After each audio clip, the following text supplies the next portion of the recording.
민수기를 통해서 우리의 정체성을 하나님께서 계속 보여주고 계십니다. 우리는 누구인가? 하나님의 군대입니다. 하나님의 싸움을 싸우는 사람들입니다. 그런데 하나님의 군대는 영장을 받았을 때 그 영장 받고 입대해야 군대가 됩니다. 내 할 일이 있다고, 내 싸움 싸워야 된다고 하나님의 군대에 입대하지 않으면 주님이 아무리 명령을 내려도 우리가 그 명령에 복종하면서 하나님의 싸움을 싸울 수가 없습니다. 그래서 지난 시간 레위인을 통해 하나님이 우리의 정체성을 보여주셨습니다. 우리를 대신하여 대속 제물이 되신 예수님 안에서 이제 우리는 더 이상 나를 위하여 사는 자가 아니고 하나님을 대신해서 사는 사람이고, 다른 사람들을 대신해서 무한 책임을 지면서 하나님 앞에 나아가는 레위인의 자리에 저희들이 서 있다라고 하는 사실을 보여주셨습니다. 1장부터 4장까지 군대의 수를 세고, 처음 난 사람들의 수를 세고, 레위인들의 수를 세시는 이 일을 통해서 그것을 가르쳐 주셨습니다. 5장부터 시작해서 10장에 걸쳐서는 거룩에 대해서 하나님께서 말씀하시는 것을 보게 됩니다. 행군하기 전에 숫자 센 다음에, 조직을 갖춘 다음에 하나님께서는 바로 출발시키지 않으시고 그 공동체의 거룩에 대한 규정을 말해주고 있는 것을 볼 수 있습니다. 이 거룩이라는 뜻은 무슨 뜻입니까? 구별한다는 것입니다. 왜 우리에게 거룩이 필요합니까? 동일한 원리입니다. 하나님의 소유권, 그것을 확정하는 것이 구별입니다. 너희는 더 이상 너의 것이 아니다, 나의 것이다. 내가 거룩하니 너희도 거룩하라. 거룩의 방법은 딴 게 아닙니다. 하나님께 속하면 거룩해집니다. 하나님께 속하지 않은 것들은 다 부정합니다. 그래서 우리는 주님께 속한 자로서 끊임없이 우리의 소유권을 인정하게 될 때에 죄가 우리에게 들어올 수가 없습니다. 여러분, 우리가 범죄하는 것은 간단합니다. 마귀에게 문을 열어줘서 그렇습니다. 옛날 주인한테 문을 열어주고 옛날 주인이 찾아올 때 그 말 듣고 살아가니까 우리가 새 주인이신 예수님 모시고 하나님을 왕으로 모셨음에도 불구하고 우리의 삶이 온전히 하나님 앞에 드려지지 않는 것입니다. 여러분, 온전한 믿음은 뭐냐 하면 모든 우리의 삶에 있어서 하나님만이 주인 되시는 그 자리에 서게 하는 것입니다. 그리고 단호하게 마귀의 통치권을 거부하는 것입니다. 그에게 문을 열지 않는 것입니다. 오늘 하나님께서 나시린을 통해서 거룩에 대한 원리들을 가르쳐 주셨습니다. 그리고 오늘부터 묵상하게 되어지는 7장의 말씀을 통해서는 성전을 통해서, 성막을 통해서 거룩함에 대한 원리를 가르쳐 주고 계시는 것을 볼 수 있습니다. 여러분, 7장을 시작하면서 사실은 성경에서 제일 긴 장이 시편 119편인데 두 번째로 긴 장이 오늘 우리가 읽은 7장이에요. 아직 여러분 읽지 않아서 다행입니다. 내일부터 묵상하는 말씀은 똑같은 게 반복됩니다.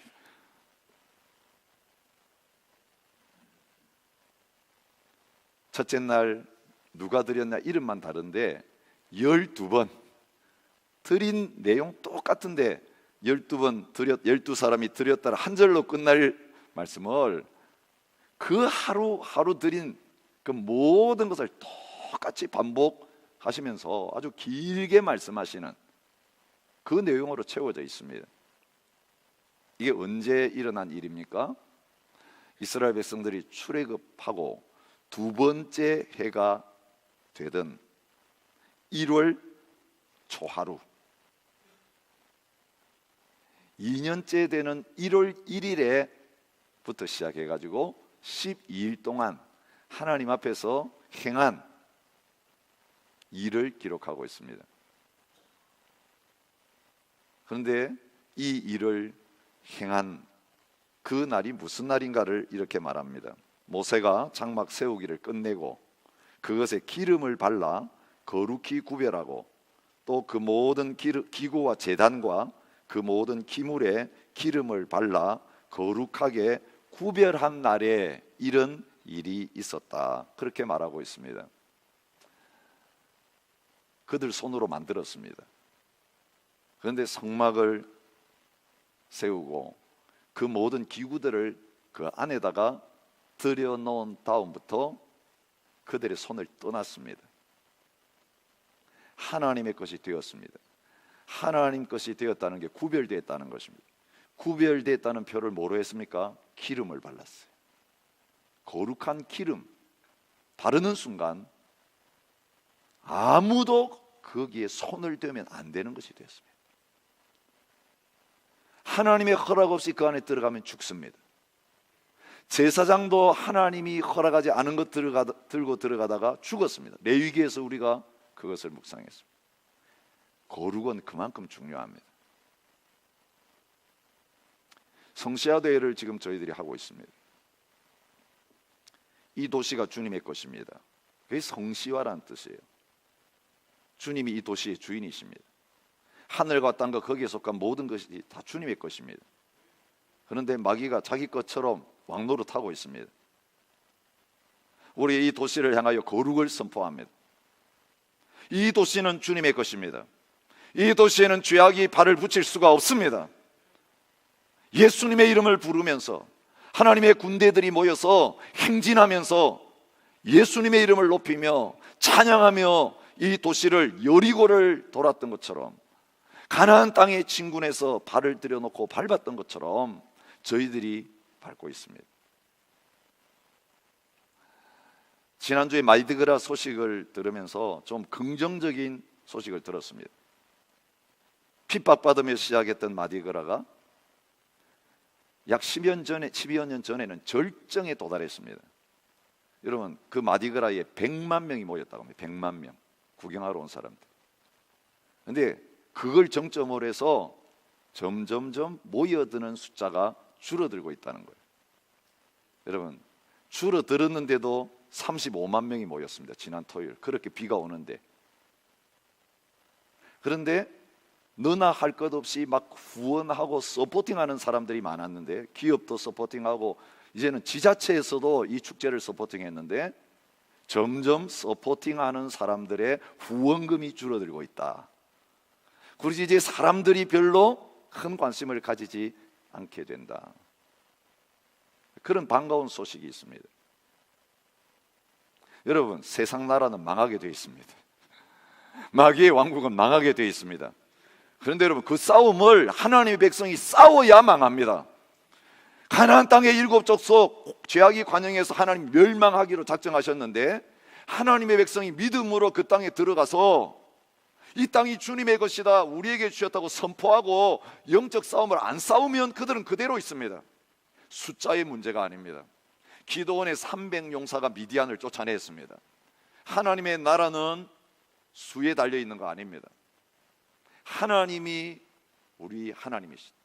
이 세상과 모든 것은 주님의 것이라고 선포하는 그 하나님 백성들 통해서 되어집니다. 그래서 가나안에 들어가기 전에 주님 먼저 뭘 확인하시냐면, 가나안이 하나님의 것이라고 선포하기 전에 하나님의 싸울 너희가 하나님의 것이라는 것부터 확실하게 선포해라, 그렇게 말씀하십니다.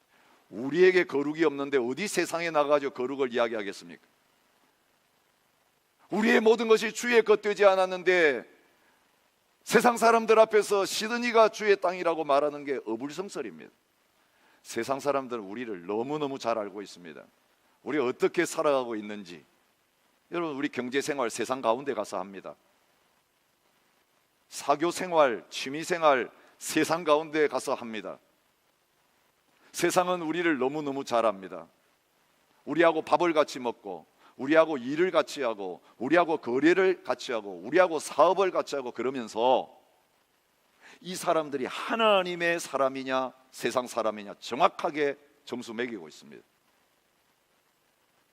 여러분, 한번 상상해 보십시오.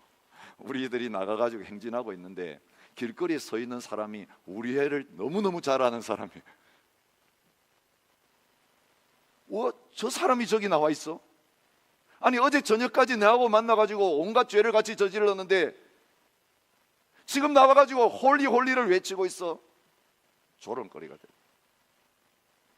여러분, 미국 교회 유명한 영적 지도자였던 그 목사님이 동성애자였다는 것이 발각나서 모든 자리에서 내려오는 엄청난 사건이 몇 년 전에 있었습니다.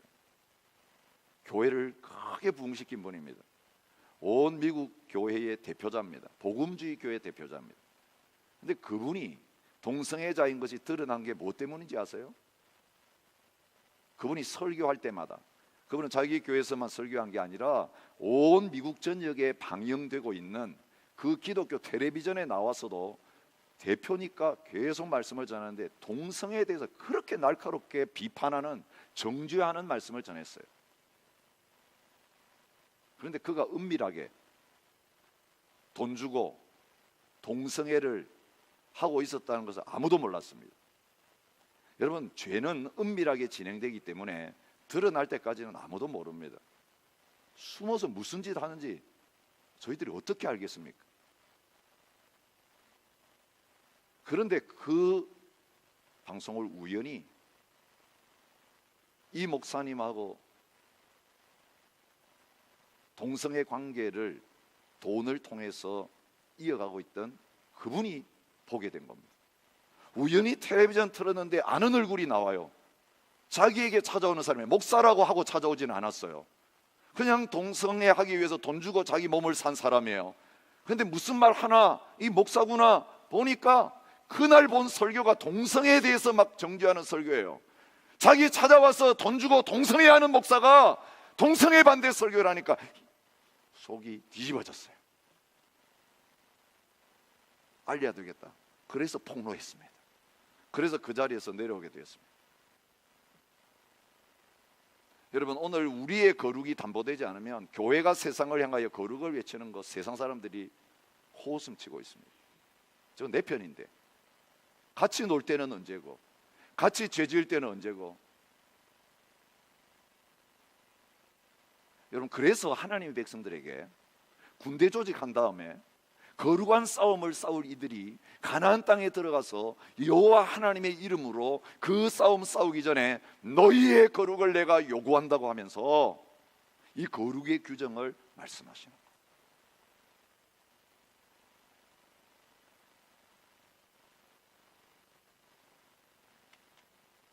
그런데요, 성막을 거룩하게 하는 거 제사장만이 한 일이 아니었어요. 기름 뿌리고 봉헌 예배를 드리고 제사 드리는 것은 제사장들이 했지만 그 성막을 거룩하게 하나님 앞에 하나님의 것입니다 봉헌하는 봉헌식, 그죠? 그들이 만들었지만 하나님 앞에 드리면서 소유권 이전하는 예식이 봉헌식이에요. 우리가 봉헌이라는 단어를 주일날 헌금할 때 쓰죠. 또 언제 씁니까? 예배당 지어놓고 봉헌식 하는 거 들어보셨습니까? 예, 해보신 분이 있을 거예요. 저희 교회는 아직 봉헌식을 하지 않았습니다. 입당 예배는 드렸지만 봉헌식을 하지 않았습니다. 여러분, 이 건물은 아직까지 하나님 앞에 드려지는 예식을 하지 못하고 있습니다. 여러분, 생각해 보셨습니까? 거기에 대해서 왜 봉헌 예배 안 드립니까? 왜 한국 교회는 다 예배당 짓고 나면 봉헌식 하던데 우리 교회는 왜 봉헌 예배를 안 드립니까? 아직까지 저한테 그렇게 물어보신 분 한 분도 안 계세요. 언제 봉헌 예배 드리는지 아십니까? 이 건물의 소유권이 완전히 주님 것이 되는 그때 봉헌 예배 드립니다. 무엇이 봉헌 예배를 드리지 못하도록 하고 있는지 아십니까? 아직까지 저희들이 갚지 못한 빚이 있기 때문에 봉헌식을 하지 못하고 있습니다. 언제든지 은행 거 될 수 있습니다. 우리가 그 페이하지 않으면 옥션에 나올 수 있는 컨디션이기 때문에 여러분, 봉헌 예배 다른 교회에서 드린다고 하니까 그냥 봉헌 예배 입당하고 건물 지었으니까 드리구나 그렇게 생각하지 마세요. 봉헌 예배는요, 빚이 없어야만 드릴 수 있어요. 온전한 소유권을 하나님 앞에 드리기 위해서는 하나님 앞에 드릴 만한 조그만한 빚도 남아있지 않아야 됩니다. 그래야 하나님의 것이 온전히 될 수 있기 때문에 이스라엘 백성들이 하나님 앞에서 봉헌식 드리는 것은 그런 소유권의 이전이었습니다. 이제는 주님의 것입니다. 주님의 것이 되었다는 게 거룩이에요. 그게 구별이에요. 예식은 제사장들이 행하는데 그 봉헌 예식에 이스라엘 백성들이 함께 참여하고 있습니다. 오늘 두 가지 봉헌에 관한 절차가 나오죠. 첫 번째는 무엇입니까? 성막에 필요한 봉사에 쓰는 물건을 위해서 하나님 앞에 레위 지파들이 쓸 물건들, 그것을 하나님 앞에 드리는 그런 예식이 있습니다. 10절부터 11절에는 제단의 기름을 바르는 날에 제단의 봉헌을 위해 하나님 앞에 드리는 예물이 나와 있습니다. 근데 이 두 가지 예식이 다른 예식인데 공통적인 단어를 쓰고 있습니다. 무슨 단어를 쓰고 있습니까? 헌물이라고 하는 단어를 쓰고 있어요. 그래서 그 헌물을 드리는 게 봉헌 예식의 아주 중요한 순서였습니다. 헌물이라는 뜻이 뭔지 아십니까? 여러분 신약을 아시는 분들은 고르반이라고 하는 단어를 들어보셨을 거예요. 고르반, 예수님이 언제 이야기하셨습니까? 바리새인들이 부모 공경 안 하면서 부모님에게 드릴 예물을 안 드리는 핑계 조건으로 내세웠던 게 뭡니까? 고르반이었어요. 고르반 하면 부모님에게 돈을 안 드려도 돼요. 고르반 하면 부모님을 섬기지 않아도 돼요. 고르반을 5계명을 순종하지 않는 핑계거리로 사용했어요. 그 고르반의 뜻이 뭔지 아십니까? 오늘 이 본문에 나오는 헌물이라고 하는 단어가 고르반이에요.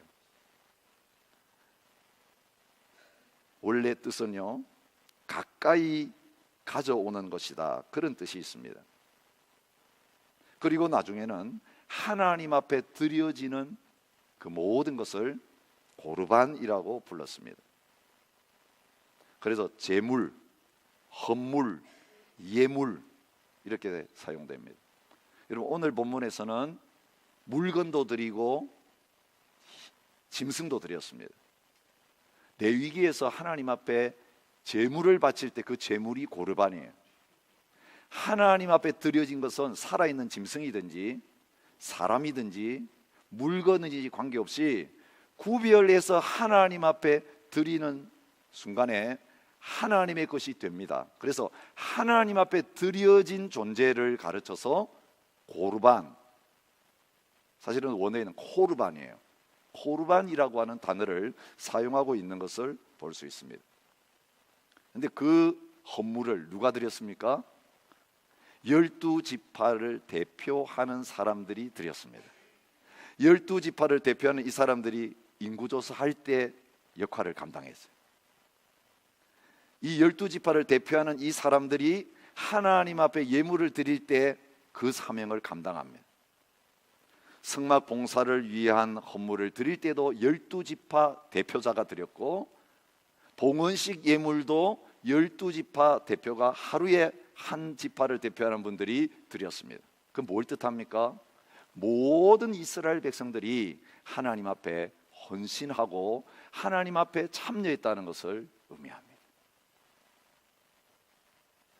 거룩한 삶을 살아야 될 사람은 성전에서 가까이 사는 제사장이나 레위 사람들만이 아니라 온 이스라엘 백성들, 여러분 아시죠? 거룩한 하나님의 성막이 이스라엘 백성들의 텐트의 중간에 있었습니다. 하나님이 그들 가운데 들어와서 같이 살고 계셨어요. 여러분 이게 뭐의 모형인지 아십니까? 이스라엘 지파의 텐트 친 그 안에 하나님이 임마누엘로 같이 천막을 치고 살고 계셨던 거, 하나님과 동행하는 것의 표상이에요.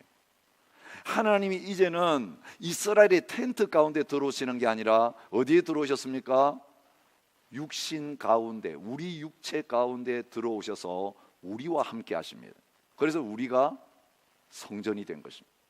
두세 사람이 내 이름으로 모인 곳에 나도 그들 중에 있느니라. 하나님이 임마누엘 하시면서 집에서 모이든지 예배당에서 모이든지 하나님의 백성들이 모인 그 가운데 하나님께서 오셔서 함께 하고 계시는 것을 보여주고 계십니다. 저희들이 지금 계속해서 요한복음을 통해서 그 원리를 살피고 있어요. 지난 며칠 동안 새벽 시간마다 주님이 우리와 함께 하시고 성령님이 우리 안에 거하시고 하나님이 우리 안에 거하시면 그것을 말씀했습니다. 지금 이 구약을 통해서 하나님이 신약시대 예수님을 통해 이루어질 그것을 보여주고 계시는 것입니다. 그래서 이제는 12지파의 대표를 통해서 성전을 거룩하게 구별하려 한 그날에 거룩하게 구별된 고르반 헌물을 하나님 앞에 드림으로 말미암아 자신들을 하나님의 소유로 인정하면서 바치는 예식을 하고 있는 것입니다. 레위인들은 요제로 자기를 드렸어요. 우리 지난주에 생각한 거예요. 근데 이스라엘 백성들은 자신을 요제로 드리는 것이 아니라 하나님 앞에 성막에서 쓸 물건과 하나님 앞에 예배하기 위해서 필요한 모든 물건과 짐승을 대표를 통해서 하나님 앞에 드림으로 그 일을 하고 있는 것입니다. 자세한 내용은 언급하지 않겠습니다. 왜냐하면 지금 저희들에게는 필요 없는 내용이에요. 근데 이 예물에는 원칙이 있습니다. 가난한 지파, 부자 지파, 숫자가 많은 지파, 숫자가 적은 지파. 여러분 인구조사하는 거 보셨으면 차이가 엄청나게 많은 걸 볼 수 있습니다. 장자냐 차자냐 마지막이냐 그 상관없이 모든 지파가 똑같이 균등하게 드렸습니다. 하나님 앞에서 모든 백성들의 가치는 똑같습니다. 지난주에 하나님 앞에서 속전을 드릴 때 한 사람당 5세겔 똑같이 드렸던 것과 같은 원리입니다. 조금도 차이 나지 않습니다. 매일 하나님 앞에 그 예물을 드릴 수 있도록 했고 억지로가 아니라 자원하는 마음으로 기쁘게 주님 앞에 코르반을 드리도록 하나님께서 말씀하신 것을 보게 됩니다. 근데 이 원리가 왜 중요하냐 하면 진정한 코르반이 되시는, 진정한 헌물이 되시고 진정한 제물이 되신 예수님을 보여주고 있기 때문에 그렇습니다. 예수님은 자기 자신을 하나님 앞에 코르반으로 온전히 바치신 분입니다. 그래서 성경은 예수님을 이렇게 표현합니다. 이 예수를 하나님이 그의 피로써 믿음으로 말미암는 화목 제물로 세우셨으니 이는 하나님께서 길이 참으시는 중에 전에 지은 죄를 간구하심으로 자기의 의로우심을 나타내려 함이니. 예수님을 화목 제물로 세우셨다는 거예요. 이걸 구약 시대의 단어로 번역한다면 화목을 위한 코르반으로 예수님을 세우셨다는 것. 그리스도께서 너희를 사랑하신 것 같이 너희도 서로 사랑 가운데 행하라고 말씀하신 다음에 근거를 이야기합니다. 그는 우리를 위하여 자신을 버리사 향기로운 제물과 희생 제물로 하나님께 드리셨느니라. 예수님 자신이 자기를 코르반으로 하나님 앞에 바쳐 드렸다, 그렇게 말하고 있습니다. 그래서 예수님은 자기를 드리셨습니다. 자기 목숨을 드리셨습니다. 자기 전부를 우리를 위해서 하나님 앞에 코르반으로 드리신 분이라고 말하고 있습니다. 히브리서 기자는 이렇게 이야기합니다. 그리하면 그가 세상을 창조한 때부터 자주 고난을 받았어야 할 것이로되 이제 자기를 단번에 제물로 드려 죄를 없이 하시려고 세상 끝에 나타나셨느니라. 구약시대 제사장들은 계속 하나님 앞에 제사를 드렸습니다. 제물을 드렸습니다. 그런데 이제 예수님은 그 제사장들이 계속 반복해서 제사를 드릴 필요가 없도록 하기 위해서 한 번의 제사로 모든 걸 끝내셨다는 겁니다. 그 한 번에 드리신 제사가 십자가에서 자기의 몸을 하나님 앞에 드려서 죽으시는 그 죽음이 코르반으로서 하나님 앞에 바쳐진 것임을 말해주고 있습니다.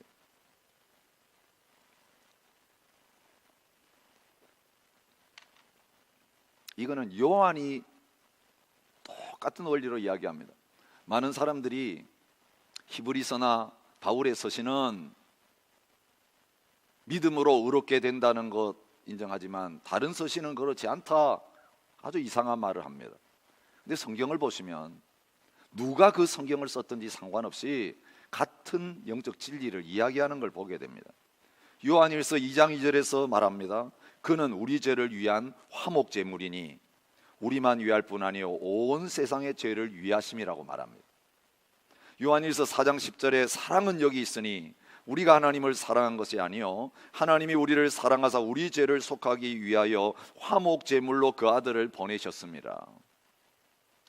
하나님이 예수님의 이 땅에 보내신 것, 우리를 대신한 코르반이 되시기 위해서였다는 것입니다.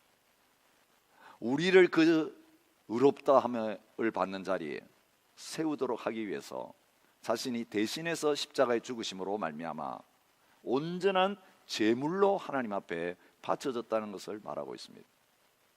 이 예수님이 코르반 되신 것이 왜 중요하냐 하면 구약시대의 짐승을 바쳐서 드리는 제사, 예루살렘에 있는 성전에 가서 드려야만 되는 제사는 오늘 우리에게 필요 없지만 구약의 코르반보다 훨씬 뛰어나고 훨씬 풍성한 진짜 제사, 진짜 예배를 예수님을 통해서 저와 여러분이 드릴 수 있기 때문에 그렇습니다. 예수님이 우리 안에 계시면 예수님을 통해서 우리는 이제 제사 안 드려도 되겠다, 이 자리로 나가는 게 아닌 것입니다. 오늘 얼마나 예수님의 십자가의 죽으심과 복음을 값싼 복음으로 평가절하하고 떨어뜨리는 사람이 많은지 몰라요. 구약의 율법을 이제 우리 행하지 않아도 되니 자유다, 이제 마음껏 편하게 예수 믿자, 하나님 섬기자, 그게 진리일까요? 아니요. 성경을 묵상하면 묵상할수록 우리가 그런 자세로 예수님을 대하고 복음을 대하는 것은 예수님의 십자가를, 그 복음을 헛되게 만들어버리는 것임을 보게 돼요. 그 마귀가 박수치면서 좋아할 거예요. 죄 용서는 보혈의 능력이 있으니 마음껏 죄 지어도 된다, 이게 마귀가 우리를 속이는 거예요. 예수님이 자기를 온전히 드리셨으니 우리는 안 드려도 된다, 이게 마귀가 우리를 속이는 거예요. 우리의 탐욕이, 우리의 정욕이 예수님의 십자가의 복음을 헛되게 만드는 그런 자리에 있는 것입니다. 예수님 오셨을 때에 얼마나 이스라엘 백성들이 타락해 있었는지를 우리가 고르반 사상을 통해 볼 수 있는 거예요. 하나님에게도 드리지 않으면서 부모도 공경하지 않았어요. 이웃도 사랑하지 않고 하나님도 사랑하지 않는 자리에 어떤 사상이 있었어요? 고르반. 그 말만 하면 모든 게 면제되는 거예요. 오늘 우리가 그럴 수 있습니다. 형제 자매에게 죄 지어놓고 형제 자매에게 보상하고 갚아주고 가서 용서를 구해야 되는데 고르반 하고 끝냅니다. 밀양이라는 영화 보셨습니까? 사람을 죽여놓고 감옥 속에 들어가 가지고 하나님을 만났습니다. 이게 왜곡된 기독교의 모습을 그 사람 통해 보여주는 거예요. 이 사람 미워서 견딜 수 없던 그 피해자가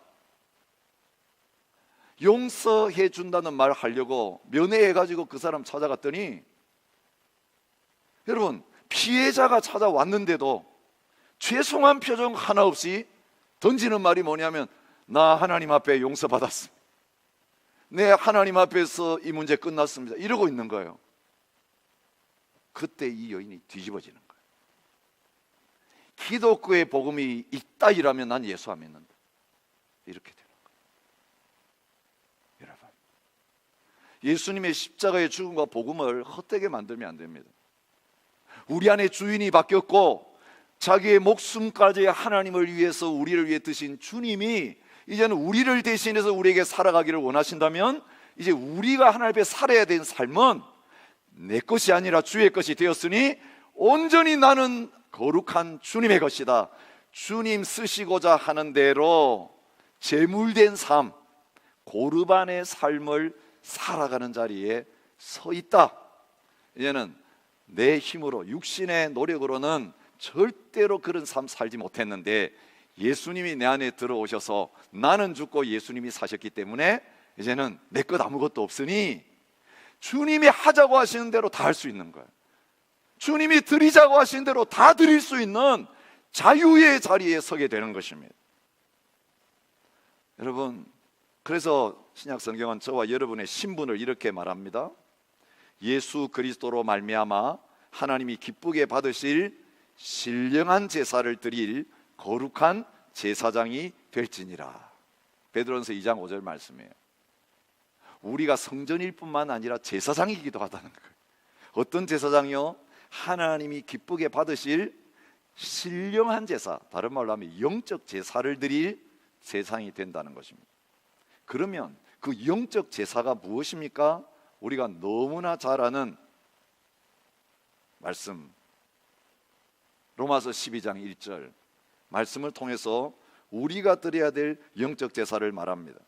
그러므로 형제들아, 내가 하나님의 모든 자비하심으로 너희를 권하노니 너희 몸을 하나님이 기뻐하시는 거룩한 산 제물로 드리라. 이는 너희가 드릴 영적 예배니라. 뭘 드리라고 하십니까? 몸을 드리라고 하십니다. 여러분, 우리의 찬송도 하나님 앞에 드릴 제사라고 성경은 말합니다.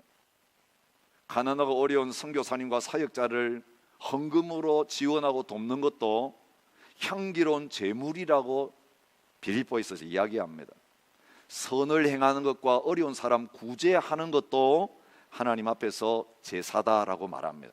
짐승 안 드려도 우리가 하나님과 이웃을 향하여 베풀고 나누는 그 삶이 하나님 앞에 제사라고 말하는데 사실 그 수준이 끝이 아닙니다. 구약의 성도들은 할 수 없었던 것. 구약의 성도들은 물질 가운데 10분의 1 드리고 하나님 앞에 첫난 초태생 바쳐드리고 첫 열매 드리고 이제 끝났다 그렇게 살았지만 일주일에 하루 하나님 앞에 안식일로 쉬고 됐다 자유를 얻었지만 우리는 어떻습니까? 일주일에 하루가 아니라 7일 전부입니다. 10분의 1이 아니라 10분의 10 전부입니다. 여러분, 우리가 예수님 안에 있다는 것은 나의 소유가 없다는 겁니다. 우리가 그것을 받았지만 내 것이 아니라 주님이 쓰라고 하신 대로 내 몸도 쓰고 내 자녀들도 그렇게 하나님 앞에 드리고 내 모든 물질도 그렇게 써야 된다는 것입니다. 그래서 우리의 신분을 청지기라고 이야기합니다. 청지기는 주인의 것 맡아가지고 주인 시키는 대로 수납하는 존재입니다. 관리하는 존재에 불과합니다. 만약에 저와 여러분의 물질 생활이 그렇게 되지 않았다면 다시 한번 퀘스천해 봐야 됩니다. 내가 거룩한 존재인가? 주님의 것인가? 진짜 내 자신을 주님 앞에 드렸는가? 나의 소유권을 주님께 진짜 옮겼는가? 이게 안 되지면요 여전히 내가 주인인 거예요. 모든 게 내 것이에요. 내 이름으로 된 거 다 내 것이라고 주장한 거예요. 하나님께 묻지 않고 씁니다. 여러분, 물건 하나 살 때에도 주님이 원하시는가 물어봐야 돼요. 오늘 예배드리면서 그런 생각이 들었습니다. 에어컨 한번 켤 때에도 이게 주님이 원하시는가 물어보고 켜야 된다는 생각이 제 마음에 들었어요. 여러분, 지금 가을입니다. 우리 좀 덥게 예배를 드릴 수 있습니다. 그런데 30도 40도 아니면 우리가 옷 좀 두껍게 입고 오면 서늘하게 예배 드릴 필요 없습니다. 근데 우리 좀 편리하기 위해서 단추를 누르면 에너지가 낭비됩니다. 거기에 돈이 들어갑니다. 여러분, 우리가 지금 나의 유익함과 편리함을 위해서 사용할 그 돈을 필요한 사람들이 나누면 한 가정이 살 수 있어요. 죽어가는 한 사람이 살 수 있다고요. 우리가 전략하면 수많은 선교사님들을 지원할 수 있어요. 여러분, 교회적으로만이 아니라 우리 개인적으로 그래요. 좀 적게 먹으면 돼요. 좀 좋은 옷 안 입으면 돼요. 근데 우리 자신을 위해서는 마음대로 씁니다. 근데 이웃을 향하여, 하나님을 향하여서는 너무너무 인색합니다. 주인이 누구입니까? 내 것이니까 내 마음대로 하는 거. 아니요. 청지기로 사는 사람은 교회의 물건이나 교회 재정을 사용할 때만이 아니라 우리 가정에서 살림 살면서 주님이 원하시는 대로 지출해야 돼요. 주님이 원하시는 대로 절약하며 살아야 돼요. 내 집이니까, 내 소유니까 내 마음대로. 아니요. 그 아직까지 주님에게 고르반이 되지 않은 삶의 모습입니다. 그래서 우리의 삶에 거룩함이 안 나타나는 겁니다. 뭔가 열심히 기도하고 하나님 앞에 예배하는데 여전히 나의 삶 속에는 자유함이 없어요. 특별히 물질에 대한 자유함이 없는 분들, 늘 인색하거나 늘 돈 때문에 걱정하거나 돈에 매여 있는 그런 마음이 있다면 그것이 주님의 은혜를 누리는 걸 방해합니다. 내 경제 상태에 따라서 은혜가 올라갔다 내려갔다, 수입이 좋으면, 모든 게 사업이 잘 풀리면 은혜와 기쁨이 충만하고 감사가 충만하고 찬양이 넘쳐요. 근데 경제적으로 인색하고 어려워지면 감사가 떨어지고 찬양이 떨어지고 기쁨도 없어집니다. 돈이 주인이지 주님이 주인 아니에요. 주님 한 분만으로 충분한 사람이 아니에요. 여러분, 주님이 우리 함께 하시면 내 건강 상태와 경제 상태가 어떠하든지 상관없이 우리는 자유합니다. 그리고 우리는 기뻐할 수 있습니다. 범사에 감사하는 예배를 하나님 앞에 드릴 수 있습니다. 주님이 오늘 이 시간 저와 여러분들을 예수 그리스도의 보혈의 피로 하나님의 보좌 앞에 나오게 하시면서 원하시는 예배는 그런 예배입니다. 원하시는 헌금은 그런 헌금이에요. 원하시는 찬양 그런 찬양이에요. 지금부터 예배 시작이에요. 한 주일 내내 예배가 계속되어야 됩니다. 예배 따로 삶 따로 그 하나님 원하시는 삶 아니에요. 그건 구약시대로 다시 돌아가는 거예요. 예수님의 십자가의 죽음을 헛되게 만드는 거예요. 사랑하는 성도 여러분, 오늘 주님은 저와 여러분을 위해 자기의 전부를 주셨습니다. 고르반이 되셨습니다. 그리고 이제 우리를 주님의 소유를 만드셨습니다. 우리 하나님 앞에 주님의 것임을 진정으로 인정하며 주님 앞에 우리 자신을 온전히 드리는 한 주일의 첫 시간이 될 수 있기를 축복합니다. 하루의 첫날 드리면 하루가 온전합니다. 한 주일의 첫 시간 드리면 한 주일을 그렇게 살 수 있습니다. 한 달의 첫 시간 성찬식을 통해 우리가 우리 자신을 다시 한번 드리면 그 한 달을 그렇게 살 수 있습니다. 드리지 않으니까 그렇게 못 사는 것입니다. 내 자신을 제물로 안 드리니까 내가 살아서 자꾸 죄 짓는 자리로 나가게 되는 것입니다. 그런데 여러분, 가장 중요한 게 있습니다. 봉헌 예식은 무엇을 위해 드려졌습니까? 성막을 위해 드려졌습니다. 성막은 다른 말로 무슨 말입니까? 회막입니다. 죄인인 우리들이 제물을 통해 하나님 앞에 나갈 수 있는 거예요. 하나님을 만날 수 있는 거예요.